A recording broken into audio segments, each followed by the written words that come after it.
Cette huitième réunion publique nous permet d'exposer les résultats de deux projets en même temps, Extraforest et GEMES, car ce sont deux projets qui sont gérés par la même communication, et ce sont par ailleurs deux projets qui concernent les composés chimiques que l'on peut extraire ou faire exsuder des arbres.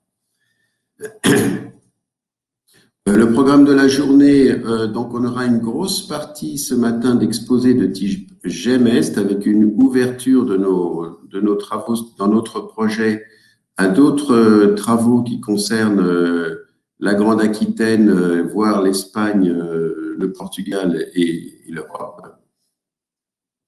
Et nous aurons cet après-midi, enfin à partir de 11h15, des exposés qui sont de type Extraforest, pas trop chimie cette année, ni dendrométrie, c'est-à-dire ni concernant les volumes des différents compartiments, les infradensités, les biomasses, mais des exposés de type des initiatives que l'on peut accompagner concernant la bioéconomie territoriale et l'introduction d'une filière forêt-chimie dans un certain nombre de territoires ou de régions. Donc, je faisais un rappel sur les contrats. Donc déjà, le programme de recherche Extraforest a bénéficié de nombreux financements. D'abord de l'ANR de l'ABEX Arbre, ce financement est terminé.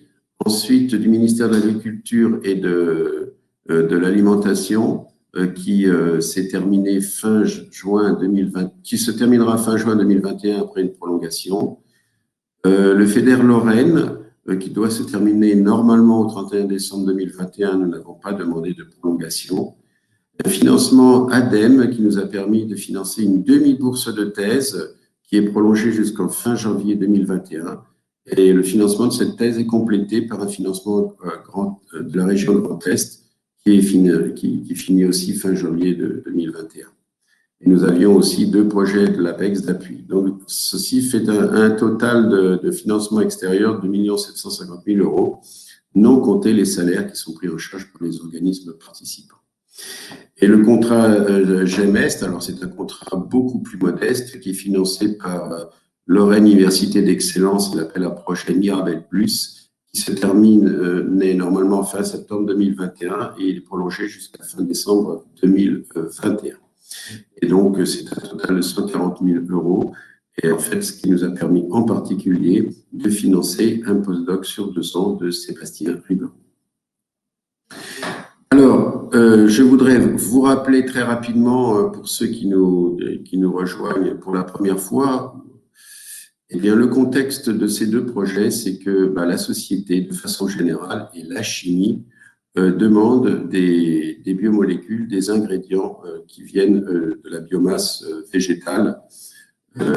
Et donc, il se trouve que les forêts françaises présentent une ressource abondante et une très grande diversité chimique et que les industries du bois produisent une quantité importante de connexes qui, pour certains, sont mal valorisés. Et donc, l'objectif rassemblé de ces deux projets sont finalement de connaître les quantités présentes, les fractions les plus riches, de comprendre comment on peut en disposer facilement, quels sont les marchés de ces ingrédients qui sont les plus porteurs. Il y a un objectif de communication pour sensibiliser les acteurs et rapprocher le monde de la chimie du végétal du monde des filières forêt-bois. Et d'une façon beaucoup plus générale, toutes ces recherches ont pour objectif d'accompagner la transition bioéconomique et nous prenons en charge de développer des outils pour répondre à la question quelle est la faisabilité d'une filière forêt-chimie au milieu des filières qui existent déjà et en particulier sans aucunement déstabiliser les filières qui sont déjà en place. Plutôt les compléter et apporter de la valeur ajoutée. Si on regarde les diagrammes Gantt, alors le diagramme Gantt pour le projet programme Extraforest, il est en haut. Donc vous voyez que nous arrivons à la fin de tous les financements. Donc, tout ça, ça se termine au 31 décembre 2021. Et ce qu'il nous faudra faire essentiellement dans cette période, c'est les synthèses de tous les résultats et c'est de continuer à communiquer ces résultats et notre façon d'avoir mené les recherches. Et puis, nous avons cet outil d'aide à la décision que nous souhaitons encore diffuser. Et donc là, nous essaierons de mener quelques actions de diffusion de cet outil, actions qui sont déjà largement entamées.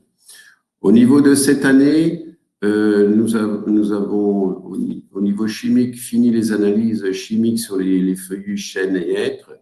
Il y a 3 thèses qui se terminent. Autant dire que les thésards sont à la rédaction de leur thèse et à la rédaction d'articles scientifiques. Il y a des articles scientifiques qui ont été acceptés, il y en a qui sont publiés, et donc il y a encore des articles en rédaction. L'outil d'aide à la décision, son élaboration avance bien grâce au Master 2 de Jean Weber. Et puis, bien évidemment, il y a ces actions de communication qui ont été faites donc entre octobre 2020 et avril 2021. Pour ce qui concerne le projet GEMEST, donc je vous rappelle, financé par Lorraine Université d'Excellence, l'appel à projet Mirabel Plus, eh bien, nous sommes à la 2e année de ce projet, il n'y a que 2 années.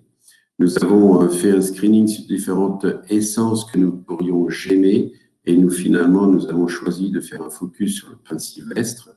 Nous travaillerons particulièrement l'anatomie avec un Master 2 Niels Barrère. Nous continuerons les affaires de chimie et nous entamerons les travaux sur la génomique, c'est-à-dire quand on fait une blessure, qu'est-ce qui se passe au niveau de la réactivation des gènes et toutes les voies de biosynthèse des composés chimiques qui vont pouvoir exsuder des arbres. Nous avons démarré une étude des ressources par une étude sur le pin sylvestre qui vous sera présentée pour savoir, eh bien, compte tenu des ressources forestières, quelles sont les ressources qui sont les plus aptes à fournir de la gemme et donc être susceptibles d'être gémées. Et nous essaierons de rassembler toutes les informations dont nous disposons pour apporter des éléments concernant la bioéconomie. Si Philippe Gérardin est là, il peut me compléter mon exposé s'il le souhaite. Philippe, tu es là? Ok, je continue. Alors, au niveau de tout ce que nous avons produit avant tout des articles scientifiques de rang rare en anglais. Il y a 5 articles acceptés ou publiés. Il y a 2 articles soumis et il y a 3 articles en fin de préparation. Et si vous le souhaitez, j'ai les titres de ces articles.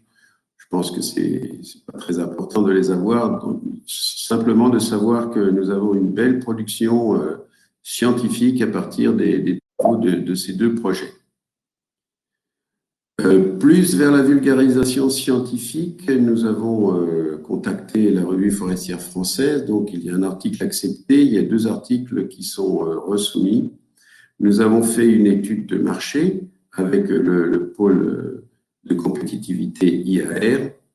Nous devons faire, car ça nous a été plus ou moins commandé, peut-être un article d'un rendez-vous technique de l'ONF, dans Forêt Entreprise et dans The Conversation. Et sachez aussi que Jean Weber, en 2020, a établi une notice d'utilisation du logiciel CAT pour Carbon Accounting Tool, donc un outil de comptabilité du carbone, le long des filières forêt-bois.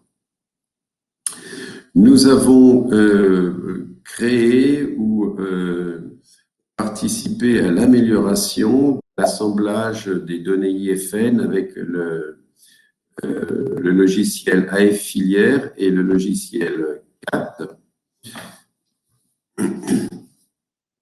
Et pour pouvoir tester, alors à la fois pour assembler les connaissances, les données que nous récupérons, mais aussi pour nous permettre de faire des simulations de scénarios et de voir l'effet de ces simulations, en particulier l'introduction d'une filière la forêt chimique compte tenu des quantités de bois particulières qui pourraient être prélevées, bien de voir quel est l'effet sur les autres filières. Et puis, nous avons aussi poursuivi le développement d'un logiciel SimCop auquel nous avons rajouté des modules de qualité, en particulier branchés zone nodosité, pour simuler l'effet de sylviculture sur la production des biomolécules. Et nous l'avons fait pour l'instant sur Douglas. Nous l'avions présenté à la 6e réunion avec l'UNI. Et puis, nous avons créé des bases de données sur la branchaison, sur les infradensités, sur les extractibles. En documents finaux, nous aurons les 3 thèses. Et puis, nous avions envisagé, dès le début des projets, un triptyque concernant les extractibles forestiers, les technologies et l'état des marchés. Alors, sur les essences qui nous concernent dans notre projet, je vous rappelle, sapin, épicéa, Douglas, chêne sessile, chêne pédonculé et hêtre. Et puis, conformément ou en s'inspirant d'une étude qui avait été faite en 2010 sur les extractibles forestiers du Québec. Et puis, au niveau des communications, alors c'est un point qui avait été fait en octobre 2020, et donc je ne l'ai pas remis à jour. Donc, sachez que nous sommes à la 8e réunion publique. Nous avons fait différentes interventions dans la coopérative Forêt-Bois de l'Est, dans une réunion organisée par M. Cyril Lambert de la CCI Côte d'Or. Nous avons de nombreux relais de diffusion. Ils sont inscrits là, Internet, newsletter, des abonnés à des listes de diffusion. Donc, nous avons 846 abonnés à cette époque-là, en octobre. Nous avons 2 comptes réseau que nous approvisionnons régulièrement. Nous avons plus de 100 posts LinkedIn, 123 abonnés. Voilà. Et puis, nous avons un certain nombre d'articles dans la presse et des reportages. Et nous avons, vous voyez, près de 500 journalistes qui ont été contactés, des dossiers de presse, des communiqués de presse. Nous avons plus de 20 retombées, c'est-à-dire des articles dans des revues. Et puis, nous avons un partenariat média avec Forest Topic, avec 6 articles de fond déjà publiés et d'autres qui devraient arriver. Donc, voilà un petit peu au niveau des résultats. Alors, ces résultats concernent essentiellement le projet Forest, moins le projet GEMEST pour l'instant, mais nous rajouterons à la fin, à notre 9e réunion publique, nous rajouterons les produits qui auront été obtenus à la fin du projet GEMEST également. Et comme nous arrivons à la fin de ces projets, eh bien, il y a des extensions qui sont faites. Alors, nous avons fait des demandes pour un financement d'une bourse de thèse pour Jean Weber, dont le titre est « Co-design d'outils de modélisation pour accompagner la transition vers une bioéconomie territoriale dans le secteur forêt-bois ». Donc, nous avons fait des demandes à l'ADEME et à la région Grand Est. C'est une collaboration avec l'équipe de recherche des processus innovatifs et notre unité Silva. Et 2 territoires sont pour l'instant visés pour faire cette étude à l'échelle territoriale. Vosges-Montagne et Pays de la Dépassie, autour de Saint-Dié, et le parc autour du parc national des Forêts. Nous avons des collaborations renforcées avec le LERMA belligien durant ces 2 projets, avec la DRAF Grand Est, avec laquelle nous menons un inventaire des statistiques sur les filières, avec FIBOIS Grand Est, et nous travaillons plus fortement avec Sélection Vosges, en particulier pour faire une actualisation des statistiques régionales et de les décliner à une échelle plus territoriale. Donc, bien sûr, une collaboration aussi avec la Chambre de commerce et d'industrie de la Côte d'Or et le Parc national de Forêt. J'avais écrit avec Philippe Gérardin un projet qui était sur les écorces, qui s'appelait Bio-Écorce, qui avait été soumis à l'appel à projet résilient du Grand Est. C'était vers une meilleure valorisation économique et environnementale des écorces résineuses du Grand Est, et où on abordait une essence que nous n'avions pas abordée jusqu'à présent, le pin sylvestre. Et en fait, il n'a pas été retenu. Je l'avais transformé en un autre projet Biobark, qui a été soumis à l'appel à projet du LABEX Arbre, n'a pas été retenu non plus. Donc voilà, on a sous le coude un projet qui pourrait être valorisé dans un plus grand ensemble ou tel quel. Et bien évidemment, dans le cadre du GEMAGE, nous avons pris des contacts sérieux avec Holist, avec Bertrand Charrier, professeur à l'université de Pau et des Pays de la Dour, et puis avec un certain nombre de personnes qui sont impliquées dans les projets SUST, Forest Plus et Incredible en Grande-Aquitaine. Et donc, un certain nombre de ces personnes présenteront en première partie de cette journée. Et du côté du côté l'ERMAM, les extensions, eh bien, il y a le projet résineux qui est porté par Madame Christine Chardin. Est-ce que Philippe, tu es là? Est-ce que tu peux parler pour moi sur ces projets?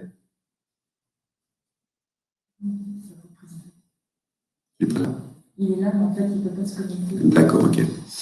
Donc, les objectifs de ce projet résineux, c'est de développer des produits cosmétiques à partir de molécules extraites de nœuds de différentes essences résineuses. Donc, le consortium du projet est constitué de Alban Muller International, de Clarins, de l'université du laboratoire LERMA de l'Université de Lorraine, du Centre de biophysique moléculaire CNRS à Orléans. C'est un financement de la région et du BPI. Et les industriels partenaires concernés, c'est Poirot Construction et Savoie-Pan, en particulier pour la fourniture du matériel biologique. Il y a une mise en place d'une collaboration avec l'Institut de chimie moléculaire de Reims pour croiser les résultats des analyses par chromatographie en phase gazeuse, spectrométrie de masse réalisée au LERMAM avec des analyses par RMN réalisées à l'ICA, donc à l'Institut de chimie moléculaire de Reims. Il y a de développement de collaboration avec l'équipe de l'UPPA, comme je disais juste avant, Bertrand Charrier, et en relation avec Holist. Et donc, le doctorant de Bertrand Charrier, Morandise Rubinier, a été accueilli pour un temps pour caractériser les résines de pain maritime par GCMS. Et puis là, actuellement, il y a un accueil de 3 stagiaires pour compléter les travaux d'Extraforest sur la composition chimique du bois de branche, sur la répartition des masses moléculaires des extraits polyphénoliques d'écorce par chromatographie d'exclusion stérique. Et Julie Paysan est une stagiaire ingénieure de l'ESCM à Montpellier et qui caractérisera les taux d'extrait et la composition chimique des extractifs du pin sylvestre. Et évaluera leur potentiel dans les domaines du biocontrôle et de la biostimulation. Alors, en ce qui concerne la valorisation des produits, des ingrédients que nous récupérons dans le bois, eh bien, il y a des travaux avec le laboratoire LVBE de l'Université de Haute-Alsace sur l'utilisation de nouveaux fongicides et nouveaux modes d'application pour le traitement des maladies du bois de vigne. Et puis, concernant le biocontrôle et la biostimulation, nous sommes actuellement en cours de mise en place d'une collaboration avec l'unité de recherche résistance induite et bioprotection des plantes de l'Université de Reims pour démarrer des tests autour du biocontrôle à partir des ingrédients que nous récupérons. Pour finir et pour peut-être développer un petit peu quelques axes de réflexion, quand on lit ce qui se dit sur les ressources en biomasse utilisées par la chimie du végétal, on voit citer rapidement les plantes amidonnières et sucrières, les plantes oléagineuses, viennent ensuite les plantes lignocellulosiques avec la paille, le lin, le champ, etc. Le bois vient également, notamment résineux, et puis aussi les plantes contenant des substances actives, des huiles essentielles, des parfums. Et la carte qui est en dessous montre un petit peu la distribution des différentes grandes productions de l'agriculture et de la forêt. C'est difficile à regarder, mais sachez simplement que les grandes taches orange du haut et vertes vers la Bretagne, eh bien, ce sont là que nous avons l'agriculture qui est l'agriculture intensive, où nous avons donc les productions de toutes les plantes que nous avons citées en premier là.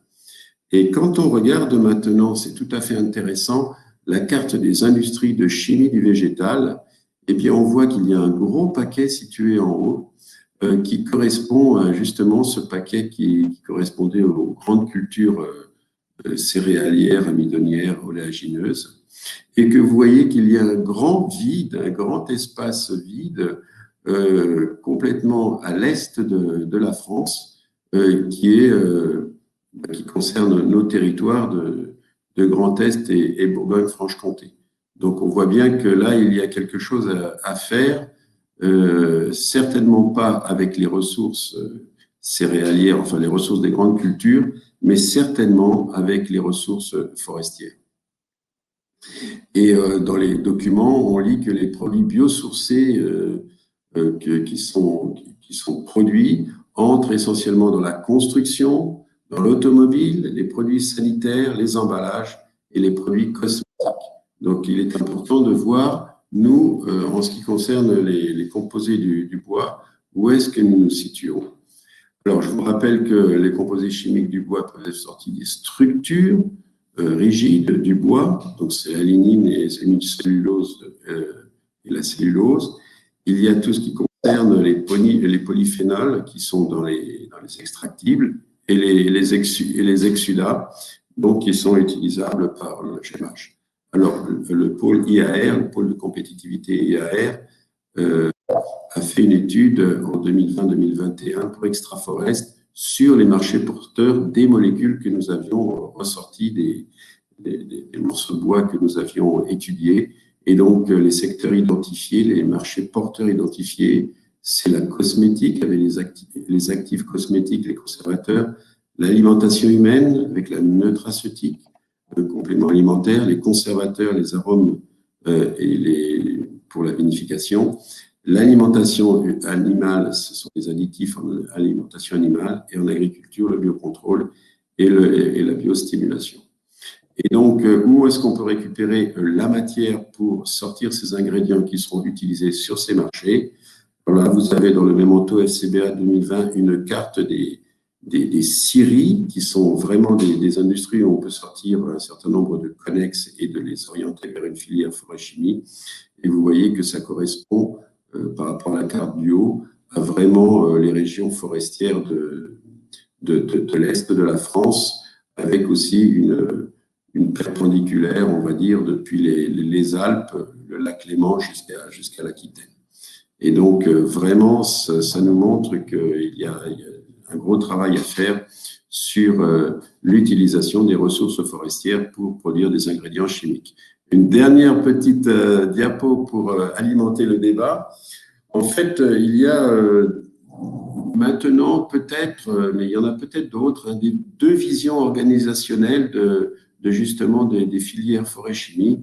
Il y a une vision avec des grosses unités de bioraffinerie autour du bois. Et si on regarde une carte de l'Europe, là, eh bien, on voit qu'en France, il y en a très peu, sauf autour de la grande zone céréalière que je vous citais juste avant. Mais dans l'est de la France et en Bourgogne-Franche-Comté, il n'y a rien, et plus bas, il n'y a rien. Alors, ces unités, pour les construire, ça demande de très gros investissements et une réorganisation industrielle des territoires. Et quand on reprend cette carte-là, qui correspondait un petit peu à l'implantation des ressources forestières, enfin, qui ne correspondait pas à l'implantation des ressources forestières et des scieries, etc., dans cette zone-là où il n'y a pratiquement aucune industrie de production d'ingrédients, eh bien, on a des ressources forestières et donc on peut imaginer une alternative à cette première vision avec des grosses bioraffineries. C'est peut-être en innovant dans une organisation territoriale, ce qu'on pourrait appeler une bioraffinerie ouverte, intégrant les ressources, les procédés et les produits d'unités qui sont déjà en place, et en particulier des scieries, qui pourraient accompagner la bioéconomie territoriale.